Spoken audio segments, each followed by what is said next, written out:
What's up, y'all? It's your girl Shay Renee, and I am here to talk about The Best Man, the final chapters. Okay, and we are going to get into some things that have to do with some of the characters, mainly the character for Harper and Robin. Okay, there's some things that have been going around on the Shade Room, kind of talking about who was wrong and who was right where it comes to that. So I want to kind of share my opinion on that with you guys as a person that has watched all 8 episodes. So without further ado, let's get into it, shall we? Get to the video.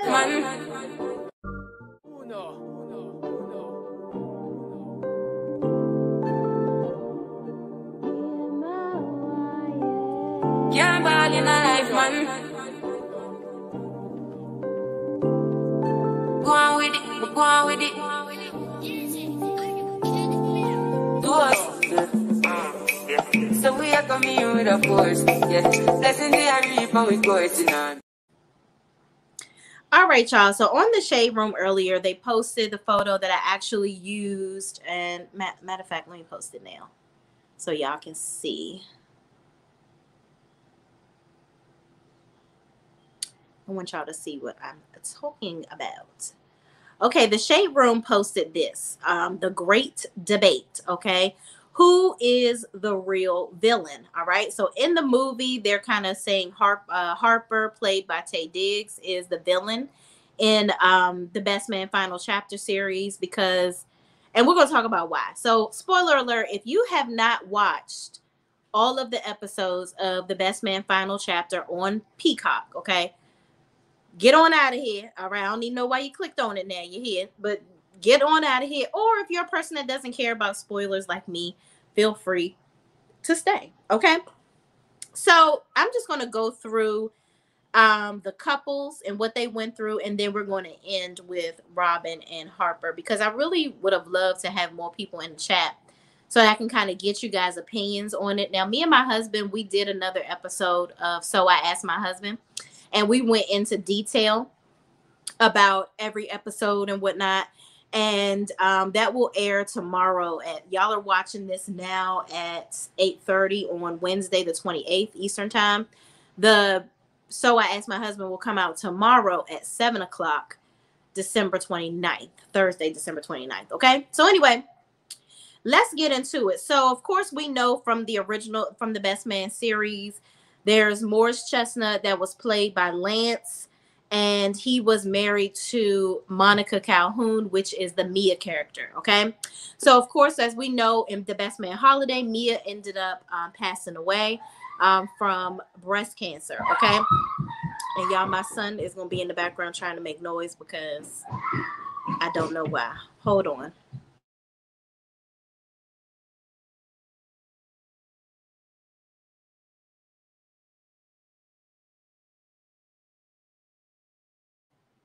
Sorry, y'all, my child. I told him to be quiet, but he don't listen. But anyway, 6-year-olds. So Mia passed away, unfortunately, and there's 4 children that are still left. Okay, so Lance is taking care of the 4 children all by his lonesome, and he's having like a midlife crisis. Like he hasn't really dealt with his issues with Mia passing away. So he's like out here being promiscuous, sleeping around with every Tom, Dick, and Harry. Well, not men, but women. So he's sleeping with a multitude of women every day, just to kind of drown away his sorrows as far as his wife, instead of taking that time to really be more attentive to his children. Okay. So as his story progresses, he learns that his oldest son, LJ, which is Lance Jr., doesn't want to be portrayed as a male or a female. He wants to be called them. Okay. So I'm learning all of the different pronouns, but he is now considered us, them, and they. Okay. His son LJ doesn't want to be classified as, anything outside of those pronouns. Okay. So this was something that Lance had to really get used to. And as the plot went, we learned that all of Lance's friends ended up knowing what was going on before he ultimately knew what was going on. And I think that was an issue for him. But all in all, at the end of his story from the series, Lance became more accepting of what his child was going through, and how his child wants to identify themselves. And Lance was ultimately happy. And there was a incident where his child ran away, and Lance had to go and find his kid. He found his child and talked to them about what was going on and how they felt. And ultimately Lance was able to come to the conclusion that he would rather be in his kid's life than to push them away like that. Okay. And his kid in one scene was like, they would have rathered it have been Lance than their mother. And I think that really hurt Lance's feelings. Okay. So again, at the end, Lance was able to present his kid at an event where he was retiring his jersey, because Lance even had went through an instance where he decided to go back into the NFL, but he got, of course, hurt again. You realize you're in your 40s. So even at a practice, he got hit one good time. Then he decided that his role was going to change. So he ended up being a coach on the team. So he's doing big things there for his family now, better relationship with his oldest child, LJ. And he retired his number, trying to now be there for his friends, Harper, that needs him. And all in all, his story was complete. So then we go to one of the bigger stories, Shelby and Quentin. Okay. Shelby and Quentin they got together, as y'all know, at the end of The Best Man, the wedding, the original one. In the very last scene, they end up waking up together because they slept together. So I guess they've had all this pent up sexual energy throughout the years or whatever. And in this ending final chapter series, Quentin is actually marrying Nicole Ari Parker, which her character is Ciamara. I can't remember what her last name, but her character Ciamara was who he was ultimately going to marry. Okay. But he really didn't want to marry Ciamara, I think. Well, he realized he didn't really want to marry her. Ciamara was some earthy person. She got sage everywhere, but she was like a big name actress, model, and all these great things. She was so amazing. She was popular and all that. And the dad loved her because now she was going to be the spokesperson for the Spivey properties that Quentin and his dad owned. Okay. But as this went on, he realized he really just wants to be with Shelby. So Shelby came to crash the wedding. And, he kind of rejected her. Quentin rejected her in the beginning. But he made Harper the best man because he knew Harper always be messing stuff up. So he just figured Harper was going to help this to happen with the whole situation with Shelby. So he ends up catching Shelby at the airport when she is, they ended up sleeping together. But then Harper and Ciamara threatened Shelby and told her to leave. But Quentin goes to the airport, tags her down. He ends up marrying Shelby instead of Ciamara. Okay. So Shelby has a daughter. Okay. Now, if y'all remember from the end of Best Man, they slept together. So hold on. Let me see, y'all. I got to remember what Shelby's daughter's name is. Hold on. So anyway, they get married. And they're on some exotic island at this point, and they get married. So Shelby's daughter, Best Man. I forgot what her name was. Hold on, y'all. Kennedy. So Shelby calls Kennedy, and Kennedy is actually calling Quentin Uncle Quentin and all of that. So she's known him as Uncle Quentin all her life. And I think she's like 9 or 10 years old at this point. So Shelby ends up telling Quentin that Kennedy is actually his daughter. So she was his daughter. Like when Shelby got pregnant from that night of passion that they had, that was his kid. But I think over the years they had been sleeping together, because when Shelby found out that Quentin was getting married, she went up, which I thought was hilarious and I loved it. She had an actual scene in the clubhouse, the Watch What Happens Live clubhouse, because Shelby in the movie was a real housewife. Okay. So that was like her shtick for some years. And I think that her and her and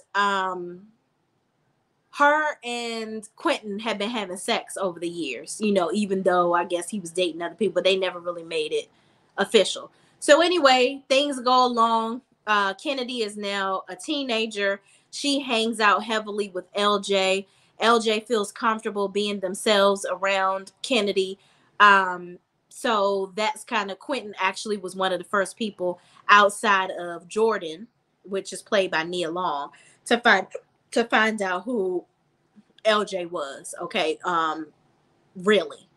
So Quentin ends up having, their marriage goes along, they're getting along. Shelby loves to hump on his meat stick all day long and all those good things. And so Shelby gets into menopause at some point, but she doesn't want to accept it. She even gets on a TV show that Jordan is producing because she's now not a real housewife anymore. And she's doing all these different things. Hey, Ebony M, what's going on? Ebony says, hey, Shay. Hey, what's going on? What's going on? I am talking about the real child. I'm always talking about the Real Housewives of Love and Marriage Huntsville child. We are talking about the Best Man final chapters today. Okay, so I'm giving a synopsis of what happened, and then we're going to go into the what I think about the Robin and Harper story. Okay. So moving right along, Shelby and Quentin. Quentin ends up having a slight heart attack. So he has to take better care of himself. She does. She tries to make him better foods. They realize they can't really be humping around like they normally do. Their life is really going to change. Quentin even goes about selling his business, wanting to sell his business. His father turns out to be a hoarder, so he has to take care of his dad. Um, so it was a whole lot of things that unraveled within their relationship. So Shelby took him by the dad's house to see that the dad was a hoarder. So the dad was upset that Quentin was going to sell the business. I don't know if he ended up actually selling it, because the dad was saying, you never want to work hard, telling him that he needs to be okay with working hard to keep the business in the family's name, the Spivey Properties. So I don't remember whether he actually sold the business to those people or not, but I hope he didn't, because if you got to work hard just to keep the business in your name, just do that work so you can keep it in the family, because that's something that can continue to build residual wealth versus taking a big check and you're still going to end up having to invest it in something else to try to keep more money coming in, right? So, moral of the Shelby and Quentin story, he ends up almost having another heart attack, and Kennedy has never called him dad. But the second time he almost had one, because he was being rebellious and riding on the Peloton bike, and he wasn't supposed to be exercising like that. Kennedy says, Dad, what do you need me to do? Daddy, what do you need me to do?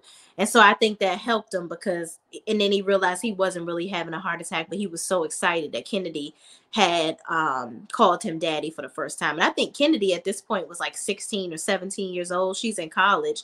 I know her and LJ are about the same age. So he had a conversation with Shelby, pretty much apologizing to her because he was being mean to her at first, because Shelby was like getting all these different foods for him, and she didn't really, she was trying to help him to be better so that he wouldn't have another situation. And he was like, none of this happened to me until I got married. Like, when I was just dealing with myself, I ain't have to worry about this. But he ended up cooking himself some of the cauliflower that she made for him previously, that he scarfed at. And he apologized to her and thanked her for all that she does. And they lived, I guess, happily ever after. All right, moving on to another couple. So then we have Murch and Candace. Now, if y'all know, Candace is Regina Hall. And Murch, child, I know him. He was on Oz, child. That's what my husband said. Murch is Harold Perrineau. Okay, I don't know. But Murch is married to Candace. And if y'all know from the original Best Man, Candace was the stripper. Okay, she was the stripper at the wedding. Okay, at the bachelor party. So they now have 2 children. They own 3 schools, and I think they're opening another one. So their marriage comes to some types of issues, because so they're opening these schools and doing all these things and just being parents every day, and they kind of forget to do more things together. Then there was a situation with a Karen, white woman. Murch was getting, first of all, Murch was upset that Harper was chosen as the best man for Quentin's wedding. And Quentin is closer to Murch than he is Harper. But Quentin was being strategic because he wanted Harper to F it up so that he didn't have to marry old Ciamara. And Ciamara, by the way, she set one of their properties on fire at the Spivey property in St. Pierre or wherever the hell they were. But anyway, moving on. So Murch was depressed that he wasn't the best man. Then he ended up being the best man. Then he comes home and he got back to New York, and he's dealing with all these things with this Karen woman. So they were getting in a cab. One of his daughters is already in the cab. He had held the cab, everything. But then the white woman, she comes over and tries to steal the cab and puts her dog in it, and then she makes a big old scene saying, "He's trying to hurt me. He's yelling at me. This is my cab. He's trying to steal my cab." And what pissed me off in that scene was the driver was a black man. Like, I really couldn't stand that the black man didn't diffuse that and stand up for his brother. Like, I felt like he should have said, "Ma'am, get the next cab. This one is for him." You know, like, I feel like that could have all been settled. But he ended up letting him, you know, that could have went all types of crazy because the police came over and everything with all the things that are happening with black men in America. I could see that going very badly. So he saw that probably wouldn't have ended well. So he asked his daughter to get out of the cab. He let the white woman have it. And I think the daughters kind of, especially the oldest one, side-eyed her daddy. Okay. Ebony M says that whole storyline with Quentin and Ciamara was hilarious. Child, yes, it was. I was like, come on. Did we really need to do this? Like her and the sage and the tattoos on the finger and all. I'm like, child, really? Okay, I guess you had to figure out how to make him and Shelby get together in some dramatic way. So that was why they brought Ciamara on, child. But yeah, I agree. So Murch and Candace, um, he ends up, because of the anger that he felt from that whole situation with the Karen lady, he starts MMA fighting behind the scenes. Okay. So they're having hiccups in their marriage because he wants to spend more time doing that. He's not really expressing how upset he is because Harper, the book that he wrote, Unfinished Business, is actually going to be a movie. So he didn't like how Harper is portraying him as a BAN, okay, basically, okay, in the movie. So he sees how he's being portrayed and he doesn't like it. But at this point, I'm just like, Murch, if that's what you were when y'all was in college, like, art imitates life, right? If that was your life, that's what he's going to portray you as on the big screen. Like, you don't have to be that. You were in college. That doesn't mean that that's the same person that you are now. But on the flip side, I feel like he feels like his friends don't respect him. His friends always look at him as this pushover, soft dude that is a clown. You know what I mean? And I'm just like, okay, well, you need to have a conversation with your friends about that if you think that's how they really feel about you. But I don't think that it wasn't all that he made it up to be. So in his head, that's what I don't think. But I feel like if that's how you really were in college, that's how you really was. I mean, he was portraying you how you really was. So anyway, he starts MMA fighting. She's going back to school, even though they already own these schools and stuff. She wants to learn more about healthy, natural remedies to cure anxiety and other ailments. She's like, all of this stuff comes from the earth. It has to be a way to cure these things or reverse some of the stuff that's going on in our bodies with natural herbs from the earth. So she has this teacher that's really giving her, a professor that's giving her a really hard time. So she gets an advisor. The advisor is a professor on campus that is world renowned. He's like this amazing person. This is Professor Wellington. And even Harper wants to get close to this man because Harper, and we'll talk about, and when we get to their story, he wants to evolve out of satire stories, and he wants to talk more about real life situations and change his whole way of writing, period. So this Dr. Wellington guy is somebody that could really help do that. So Candace gets him as an advisor. So he proves to be, no, I'm sorry, Wellington is Terrence Howard's father. Who is this damn professor, y'all? What was his name? I don't remember, but the damn professor. Okay, so the professor ends up being a perv. So the professor, Candace, is sitting at the desk. She sets up a time. This is how she finds out about well, this is beginning to her finding out about the MMA fighting with Murch, because Murch gets upset that he has to take the girls to a Jack and Jill meeting, and it's also the premiere night of Harper's movie. He don't want to go, and she's like, okay, well, I was going to miss the premiere because I was going to go take the girls to this Jack and Jill meeting. You can do it now since you're not going to go to the premiere, and I can go and talk to my advisor about all these red marks my professor has put on my paper. And he's all pissed off. So he goes and does the fight match, and he drops the girls off, doesn't stay, does the fight match, then goes back to pick them up. And the lady is like, why are you so bloody? Like, why didn't you come and stay with the kids while they were here? And he's like, listen, I got a lot going on. I'm here to pick them up. Thank you. Like, he's just like basically telling the lady, mind your business. That's all. Just mind your business. Okay. So in the midst of all of this happening, she's with the professor. He's being hanky panky with her. The cleaner lady comes in and catches him. So the cleaner lady was like, oh my God, I'm so sorry. And he proceeds to keep trying to fill up on Candace. And Candace like, no, stop, don't do this. So she runs out. So she comes home, Murch is asleep on the couch. She didn't wake him up and tell him what happened. But of course, the plight of a Black woman, we are internalizing things all the time so we can keep everybody else in good spirits and trying to deal with things alone. I think a lot of women do that in general. And I really wish she had have woke him up and talked to him about it. But they had already had a big argument before, because she was like, why you can't take the girls? Because he's hiding that he's some MMA fighter. So time goes on.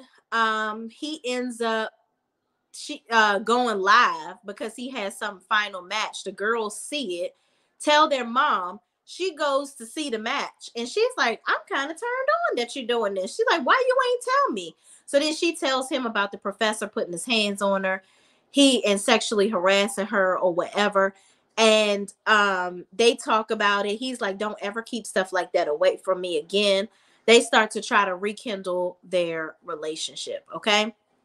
Ebony M says the sexual harassment was so triggering. I've been through it. Oh my God. I felt bad for Candace. Oh my God. I don't wish that on anybody. I'm so sorry that you had to go through that. Like, that I'm sure is very challenging, especially when it's somebody that does it that you wholeheartedly, totally were not expecting them to do that. Like, this was somebody that Candace really looked up to, and he's supposed to be like a pillar of amazingness in the whole community, and nobody is saying anything about this stuff. And I know this is not the first time he did that, because he did it so cavalier, so casual. Like, you know what this is. Like, you asked me to be your advisor, you gotta know. Like, that's how he did it. And perpetrators are typically like that. Okay. And most the people that don't hold them accountable, which I'm glad that Candace ultimately did, because she ended up writing a letter or writing something about what he did and airing him out. And he was, I think, fired from the university. And that's what people need to do. Victims need to come forward. And that's what kind of, going off topic, pisses me off about Giselle from the Real Housewives of Potomac, because there are so many women that actually have gone through this type of stuff and are trying to deal with this, and it's a real situation. For you to be making up something with Chris is very triggering and problematic. Okay. Ebony M says, thank you, Shay. It's stressful because you need your job, and the man knows that. Horrible. It happens a lot too. Damn. A mofo on the job. I can't stand that. Oh my God. That is so disgusting. I cannot stand it. Like, let me calm down, because I feel like I need to go to Ebony job and slap somebody. That is very disgusting. I cannot stand it, especially, that I need this to take care of my family. Like, what would happen if you aired them out and embarrassed them?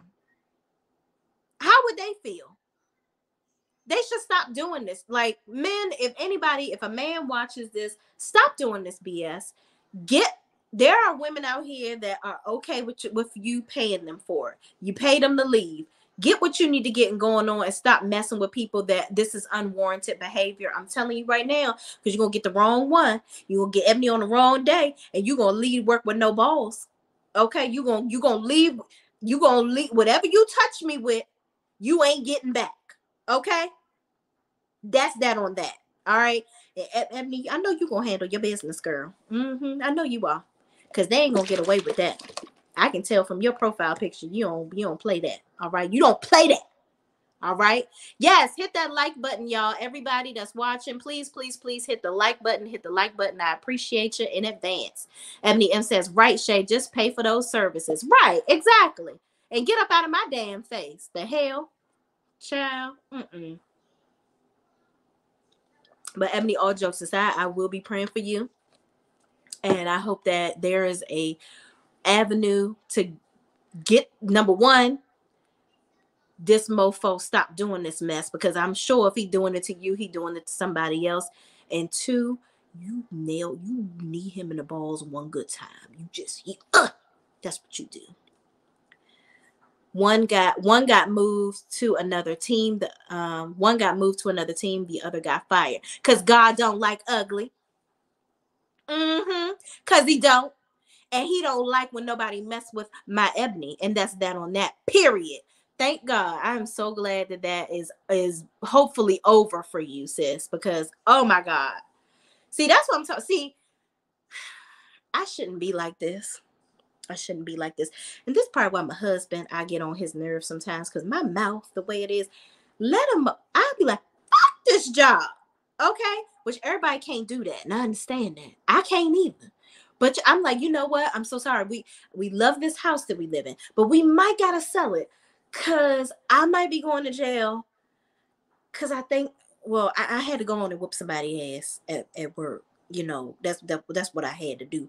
So don't be like me. You got the right thing going. The fools is gone. Let the Lord handle it. I let my left hook handle it for the most part. And that's my problem. But I'm learning through y'all. I'm learning. Thank you, Jesus. Help me. Hallelujah. Ebony M says, it's over. Thank God. Thank you, Shay. Yes. Thank God. LOL, Shay. Right. Yeah, girl. Because this left hook, I'm right-handed. But the left, that's what he's sneaking them. All right. But y'all, let me stop tripping. But thank you so much, Ebony, for sharing that. I really appreciate you talking about that, because there's so many people that go through these things like Candace went through in this series, and they don't say anything because there are so many men in power that do these things, and it creates a whole plethora of issues with so many other women. And I love the way that she wrote. She aired him out. She ended up airing his tail out, and I'm so glad that he didn't end up doing anything to her. You know, after the fondling, that's doing enough. But I'm glad that he didn't RAP her or anything like that.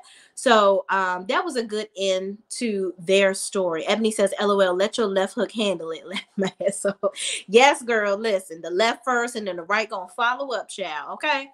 So that's Merchant Candace, that's their story. He fighting and carrying on to get the energy out. They end up figuring out how to ultimately parent their children as a unit. She gets her master's. They open up the new school. All is good in the hood with Merch and Candace. Okay. So our fourth and last, before we get into them, we're going to talk about Miss Jordan. Okay.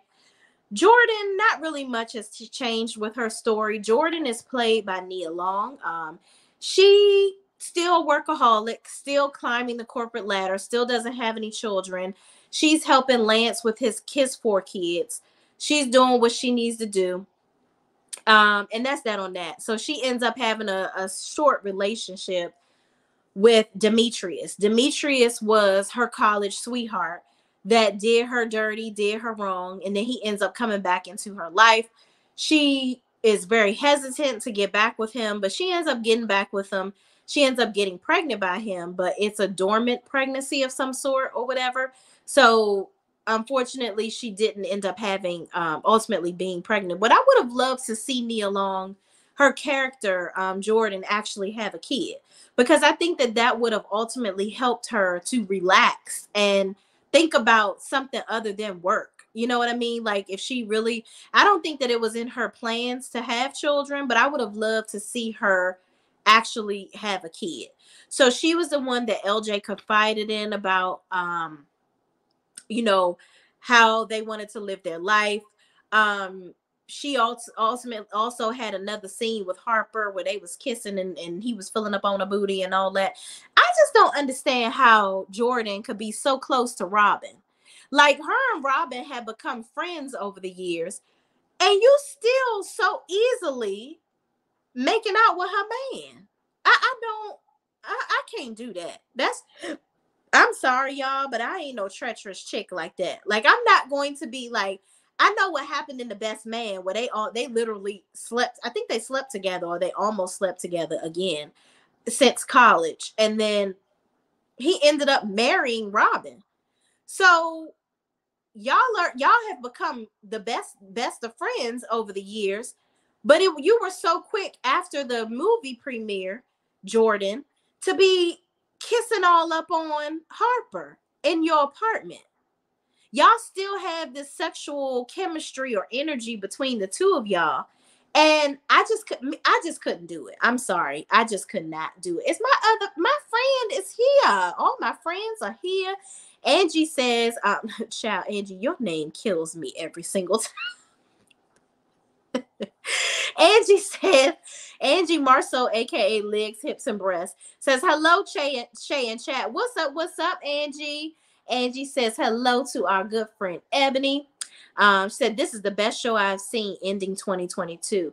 Yes, I loved it. So that's why I said I gotta come on here and talk to y'all. And I'm glad that y'all are here, because I really, really want to talk to y'all about the Robin and Harper of it all. And we're gonna talk about that right after we finish up with Miss Jordan, okay? Shay Renee, thank God you don't like the Destinies.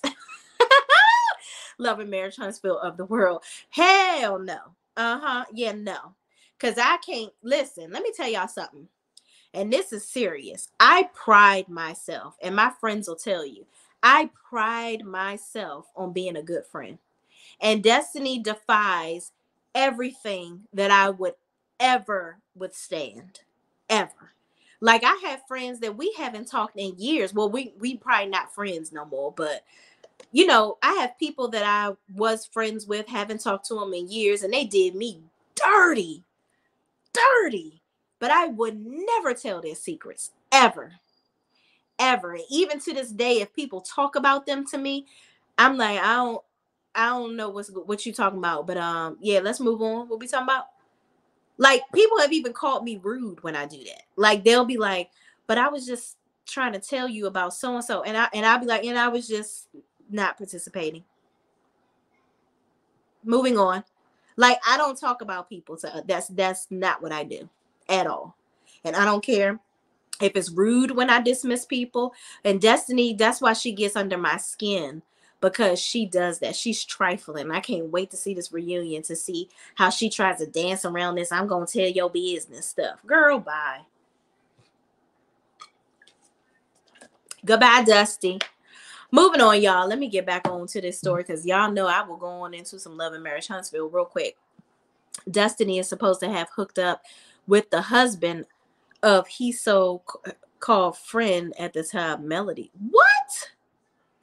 Child, Angie, we gonna get into that. We're gonna talk about that, because I might have to go live about some Love and Marriage Huntsville again after this. Sis, what? Y'all, let me get back to The Best Man, because the people that came here for that, they're gonna be like, girl, I came over here to see this review. Now, what the hell is Love and Marriage Huntsville? We're gonna get into that later, y'all, for sure.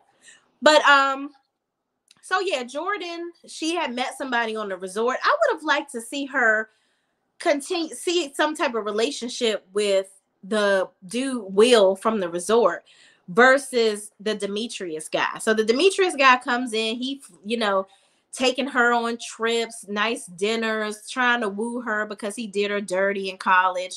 Now you want to show her that he's ready. and willing to be amazing for her. Then she, gets pregnant by him. It doesn't really happen the way she wants it to. She doesn't have the baby. Um, then she realized that he is sourcing funds to a prison, to prisons, and she don't like that. So she ends up letting him go. And even still, he puts his mouth into a situation with her friends that she ain't really fooling with. So because of the whole Harper and Robin situation, which we're going to talk about next. So Jordan says, "Good riddance to you. I'm done with you. Be gone. I grow tired of you. Tired of you." So her and Harper, because of Harper and Robin, end up getting a divorce. So now I guess they gonna explore whatever it is to explore with them two. And she even says, "I don't want to be your rebound. Like you need to have some time to really get through what you're gonna get through with Robin." And I'm like, "Girl, he don't need no damn time. He wanted you the whole time he was with that lady. Okay." He should have never, quiet as it's kept, Harper should have never married Robin. I'm just going to go ahead and say that. He should have never, ever, ever married Robin. He shouldn't have. They did not, they did not mix to me anyway. I think him and Jordan would have been a better couple because both of them are very headstrong in their careers. And I think the whole opposites attract thing with Robin, I think that was just for the moment. Like I think for longevity, it would have been better for him to ultimately be with Jordan. Okay. So last but not least, y'all, Angie says, "Yes, the best man, please forget that other show."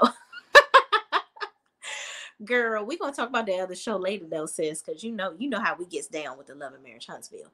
So y'all, now we're gonna talk about this here post here. Okay. The Shade Room says the great debate.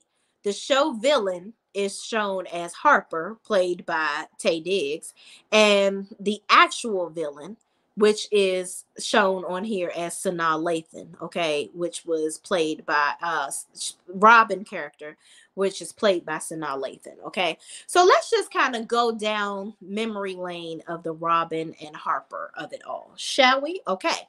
So Robin and Harper. Robin is a chef. She makes amazing food. Harper is this writer. He's writing these books. He wrote the book Unfinished Business. Okay. The book. Oh, no, that ain't Seat Child. Wanted to go back into talking about Love and Marriage Huntsville. Child pushed the wrong crap. Moving on. So Robin Harper wrote Unfinished Business about his friends. Ultimately, he created it into a movie. Okay. So throughout the final chapters, Harper, as we know him, is selfish. Everything is about him. He wants everybody to, it seems like he has learned over the years to do better with considering his friends' feelings where it comes to things. But to his defense, Robin hasn't shared that she's had any issues with how Harper is moving. She has supported him in everything that he's doing. She's been his number one cheerleader for everything. And my thing is, I feel like she did that to get him from Jordan. That's what I think. And I think that as women, we have to be more vocal about what we need and what we want. If you don't think that this man is treating you right, or if there are some things that you are not happy with in a relationship, we have to be vocal. Because what I didn't like with Robin was she waited until they actually went to therapy and started complaining about, now she want to release all this pent up these pent up issues she's had with this man that she at this point is married to for 10 years. Why are you just now saying something? Like, she's like, "I've supported you in everything that you do." And, she even went to it was they had to compromise because they had started going to therapy because they were having issues. Harper wanted to move into this big house because he got the movie deal. So he wanted to move into a bigger house so that Nia could go to better schools in the neighborhood. And he really just wanted to portray the elevation that he wanted to have in his life. Okay. So Robin was like, "I don't want to move into another house. I love the house that we live in." And she wanted to be Robin Hood of the hood. And she wanted to do, food banks and all this stuff, and she wants to do these food boxes, and I love all the things that she was doing in the neighborhood, okay? But I think that she would tell Harper about some of the things that she was passionate about, but I don't think that she would talk to him enough about it. I think that she was so busy building him up and pepping him up because ultimately the things that he was doing is what was really bringing the real money into the household. Everything that she was doing was costing them money, and the money was leaving the house. The things that he was doing was bringing more of the money into the house, which ultimately made him have, I feel, in my opinion, more control over what was going on with their finances, because they had a big fallout because Robin, like in the therapy session, she finally revealed, she was like, I just feel like you don't know enough about me. I feel like you don't support me. I feel like, I supported you with the whole house situation. But Robin also was having an emotional relationship with the produce man. She was going and even took her friend, child, took Candace to go see the man. And she was like getting wet in the middle, picking up some broccoli. I'm like, child, I know you're lying. So she was like, I guess, feeling unattended to by Harper at home. So she wanted to get some attention from the produce man. Okay. So she's like lusting after him and finding any old chance to go and buy produce from him. And even the produce man tells her about this building that he thinks will be great because she's sharing her past lives and all her amazing things she wants to do in her life. Mind you, when they were at the wedding, I want y'all to remember this. She's at St. Pierre or wherever the wedding was for Quentin and Shelby. She wanted to live there.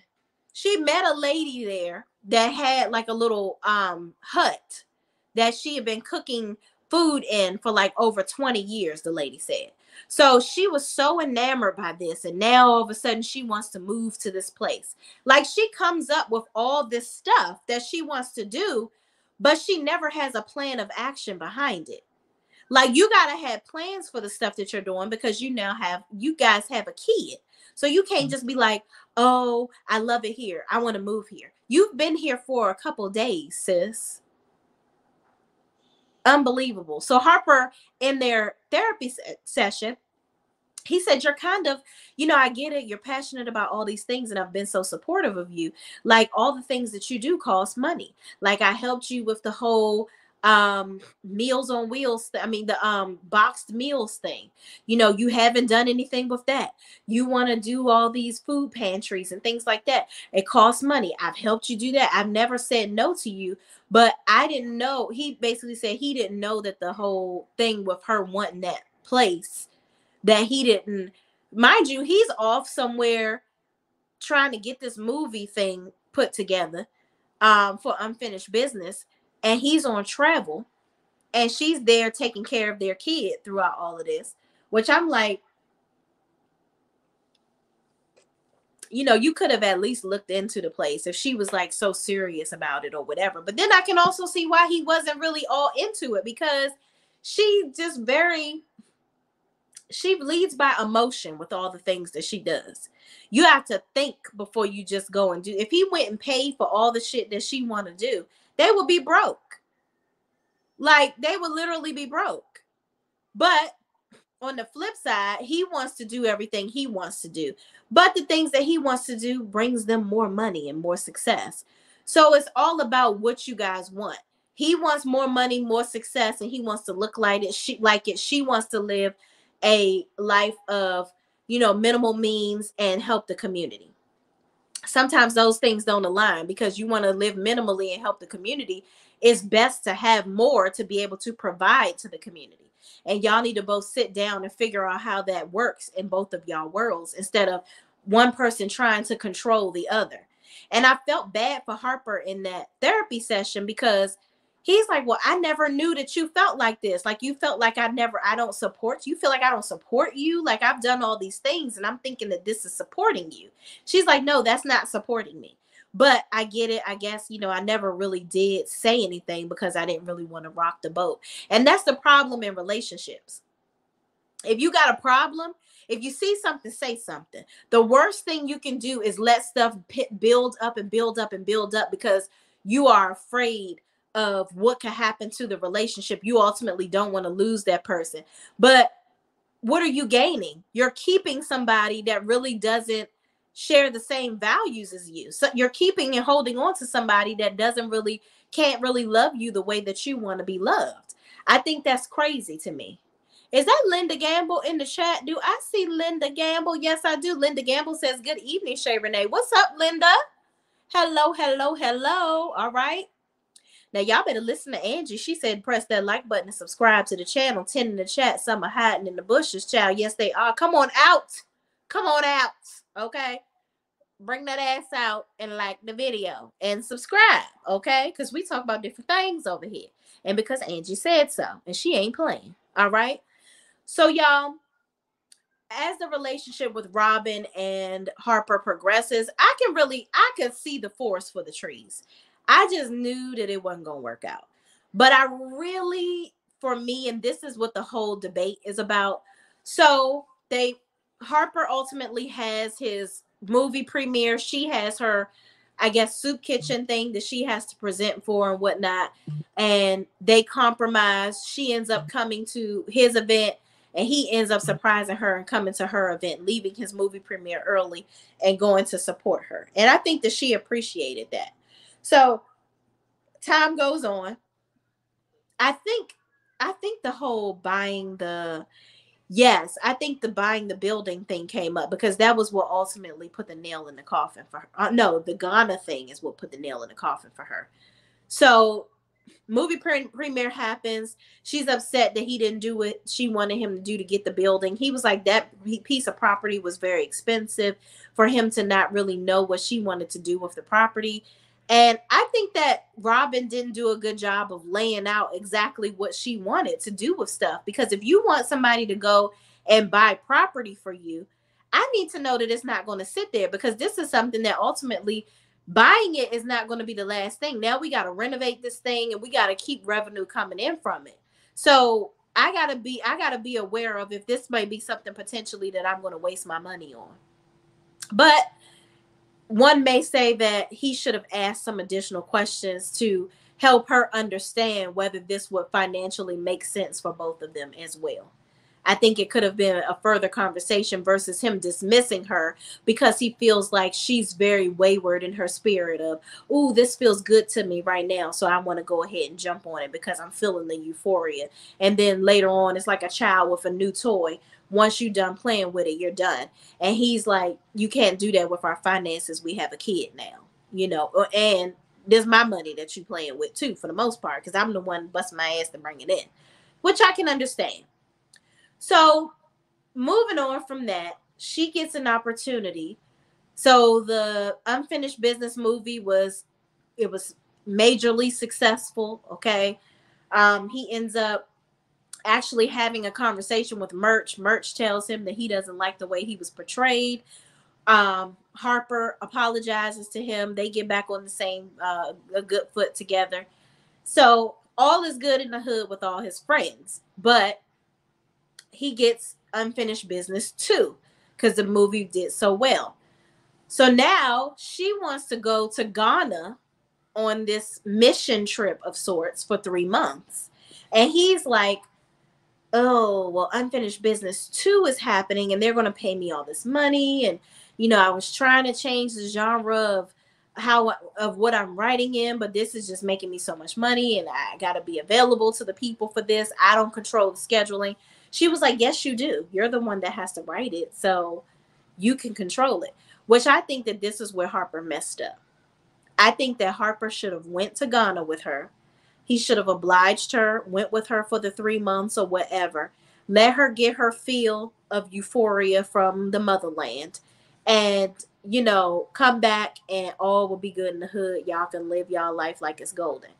I think he really screwed the pooch with that, being selfish. But he kept saying, well, I can come back and forth. Like, I'll go with you, but I'll fly down and, I can come back because I still have to work too. And I'm like, well, they have Teams meetings now. You can pretty much meet with people from wherever. Like, you don't have to physically be in the room to talk about certain things. So I think that he could have made the adjustment for her for 3 months, especially if you know that this person really doesn't, she sinks her teeth into half the steak and don't chew it. Like, you could have easily gotten what you wanted out of this situation. So I think that was the straw that broke the camel's back. Okay. So she's like, I can't do this anymore. I cannot do this anymore. We got to get a divorce because I am always bending over backwards for you, but you are not showing any signs of changing. You're never going to change. Like, you're not going to do anything that's important to me. And he's like, it takes time. Like, and I felt him on that too. That's a huge thing. I While I agree that he should have went to Ghana with her, I think that she spent 10 years of letting it build up and make her angry. Hold on, y'all. My son crying.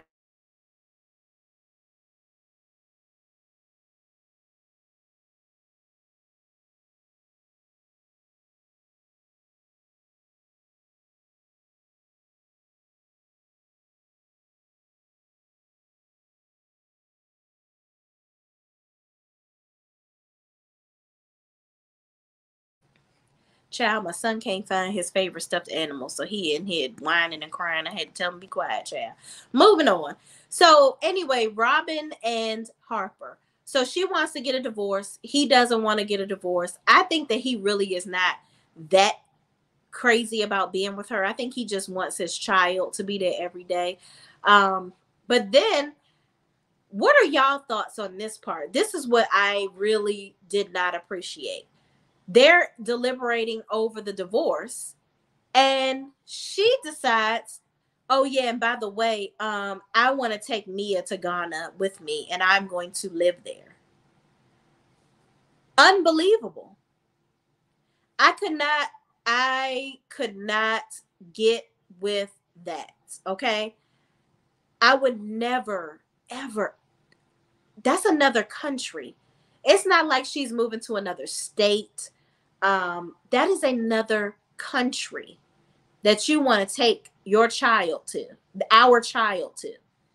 You've never been there. Like, she's like leaving for this mission trip. You've never even been to Ghana before, lady. And now all of a sudden you decide that you want to live there. She's like, well, it's more black people there. Her reasoning was so stupid to me. Like, I didn't get it. I'm just like, why would you think that now all of a sudden you're going to move here? Not only are we getting a divorce at this point, but now you want to take my child and you want to go and live in a whole other country? That is not fair. And I get it. Harper has been selfish and all these things. However, y'all were just going to therapy not even a year ago. Like, you got to give this man some time to show change. Now, was that a big way for him to show change? By him going to Ghana with her on this mission trip? Yes, it was only for 3 months. He could have shown her a huge give and take with that. Okay. But I don't agree with her taking his child and deciding now, because you just said you wanted to live in St. Pierre. Then you want to do all these food boxes, and you're not doing what you're supposed to do with that. Then you want to live in Ghana. It's giving very flighty. Now, if Harper was smart, he would have just went to Ghana with her for those 3 months. She would have got there, realized it wasn't all it was cracked up to be, and then she would have brought her tail back to New York. So I think that ultimately that's why he ended up allowing Mia to go ahead and move to Ghana with her, because Robin gonna get there and realize it ain't all it's cracked up to be. She don't really have the support that she has there. She wanna act like, oh, I'm myself, I'm free here and whatnot. Why is my son down here?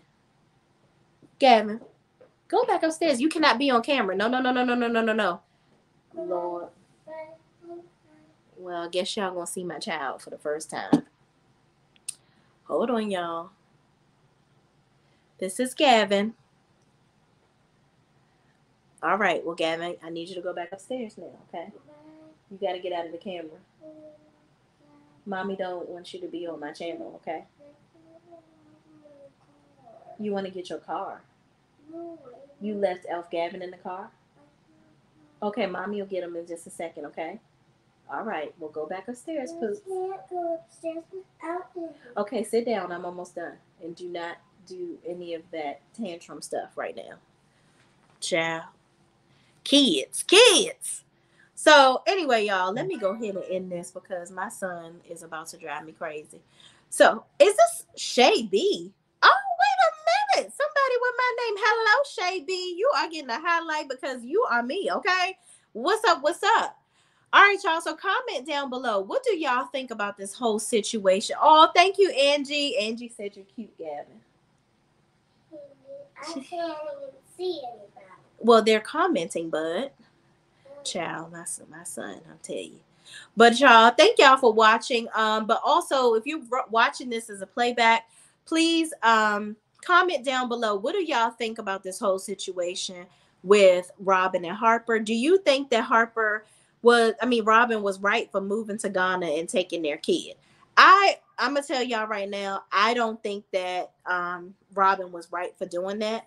I think that it was really cold blooded for her to take the kid all the way to Ghana. I think they could have worked it out in New York. I don't know. I don't know. I just think that was really heavily crazy to do that. But all in all, if she is the way that Harper has her pegged, she gonna end up coming back anyway because it ain't gonna be all it was cracked up to be in the first place because she all over the place with all the stuff that she's doing in her life, period. Okay, so Mia come back, push come to shove. She did let her come back at the end when Harper was celebrating some big award he was getting or whatever, and all his friends were there, and she allowed Mia to come back to celebrate with him and surprised him. So hopefully he can, he got all this money now, he can fly back and forth to Ghana to see his child, because he gonna have to, because he withdrew the custody thing and allowed her to take her. And Mia didn't seem all enthused about going like Robin said she was. I think she wanted to be there with her dad because that's all she knows is being with both of her parents. So again, comment down below. Who do y'all think was right? Was it Robin or was it Harper who made the ultimate best decision? All right, but thank y'all for watching. Please, please, please don't forget to like, comment, subscribe, and share this video with anybody else that has watched The Best Man Final Chapters. And we will see you. Well, I will see you in the next video. Say bye, Gabby. Bye. That's my son.